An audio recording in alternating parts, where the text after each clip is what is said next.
সোনামাকে ধোসা বানিয়ে দিয়েছি আর দুপুরের জন্য ভাবছি যে অনেকগুলো টমেটো আছে, আজকে আলুমলা আর ডাল বানিয়ে নেব। আর অনেকগুলো টমেটো দিয়ে আজকে টক ডাল বানাবো। তো ডালটা সেদ্ধ হয়ে গেছে, এখন আর ছুটতে সময় নেই। ওখান থেকে ম্যাডাম ফোন করছে, মানে অঙ্গনবাড়ির ম্যাডাম ফোন করছে তাড়াতাড়ি আসতে।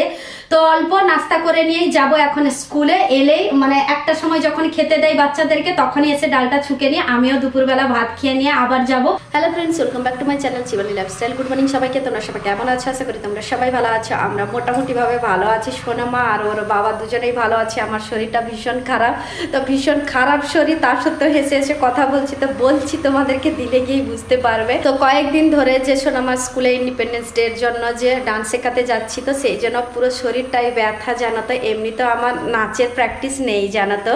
তো ওই ইন্ডিপেন্ডেন্স ডে গানের জন্যই প্র্যাকটিসগুলো করাচ্ছিলাম বাচ্চাদেরকে। তো আমাকেও ডান্স করতে হয় না স্কুলে, সেই জন্য আমার পুরো শরীরটা ব্যথা জানো তো। হাত থেকে পা থেকে মানে বলতে পারো এখান থেকে পুরো পা অব্দি যা পুরো ব্যথা জানো তো। সেই জন্য সকালে না ঘুম থেকে উঠতে দেরিও হয়ে গেছে, 8টা বেজে গেছে জাস্ট। এখনই আমি বাসি কাজগুলো সারলাম জানো তো। আর রান্না করতে হবে, তো রান্না কি করব সেটা তো কিচেন রুমে গেলে তোমাদের সঙ্গে শেয়ার করব।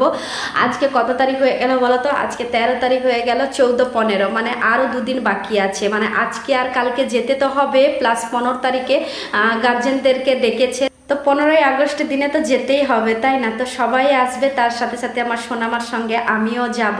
তো আরও দুদিন যেতে হবে, সকাল 10টা থেকে 4টা অবধি যা স্কুলে যেতে হবে বাচ্চাদের ডান্স শেখানোর জন্য। তো সেই জন্যই শরীরটা আমার ভীষণ খারাপ লাগছে, পুরো শরীরটা ব্যথা করছে জানো তো। সেই জন্যই আমার শরীরটা খুব একটা ভালো নেই জানো তো। তো ঝটপট করে আবার কাজগুলো গুছিয়ে নিয়ে আবার যেতে হবে 10টার সময় সোনামার স্কুলে। কালকে একটু দেরি হয়ে গেছিলো, কালকে শ্রাবণ মাসের সোমবার ছিল, তো সেই জন্য পুজো করে যেতে যেতে দেরি হয়ে গেছে। তো কি সোনামা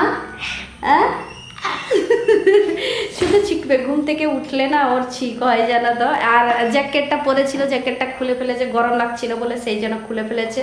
তো যাই হোক সোনামা, 8টা বাজে যাও, এবার পড়তে বসো। হ্যাঁ যাও, তাড়াতাড়ি যাও পড়তে বসো। আমিও কি যাই নাস্তা বানাবো মা মেয়ে দুজনের জন্য। তো সকালের নাস্তাতে সিমাইয়ের উপীট বানাবো ভেবেছিলাম। তো তারপরে পাশের বাড়ি থেকে ফোন করলো যে ধোসা সিট আছে, নিয়ে যাও, তোমার মেয়ে ধোসা খেতে ভালোবাসে ভীষণ। আর সোনামা তো জানো তোমরা সবাই যে খালি ধোসা খেতে ভীষণ ভালোবাসে। সেই জন্য কি ওদের বাড়িতে যখনই ধোসা বানাই না কেন তার আগেই ধোসা চাটনিটা দিয়ে যায়। তো সেই জন্যই ভাবলাম যে আজকে আর সিমাইয়ের উপীট বানাবো না, আজকে ধোসাটাই বানিয়ে নেব। আমি পেঁয়াজ দিয়ে খেয়ে নেবো, সোনামা খালি ধোসা খেয়ে নেবে। সকালের নাস্তা তো হয়ে গেল, এবার দুপুরবেলা দেখি কি বানাতে পারি।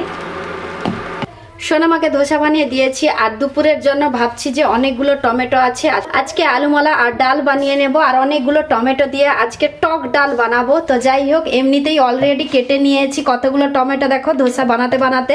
আর কয়েকটা কাটবো, তো কেটে নিয়ে ডালটা সেদ্ধ বসাবো। আমি মিক্স ডাল দিয়েছি, তুর ডাল আর মসুর ডাল দিয়েছি। এই দেখো, তুর ডাল আর মসুর ডাল দিয়েছি, আজকে মিক্সড ডাল দিয়ে ডাল বানাবো।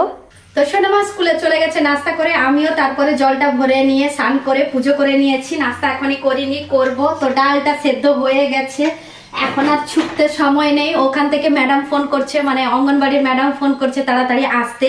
তো অল্প নাস্তা করে নিয়েই যাব এখন স্কুলে। এলেই মানে একটা সময় যখন খেতে দেয় বাচ্চাদেরকে তখনই এসে ডালটা ছুকে নিয়ে আমিও দুপুরবেলা ভাত খেয়ে নিয়ে আবার যাব।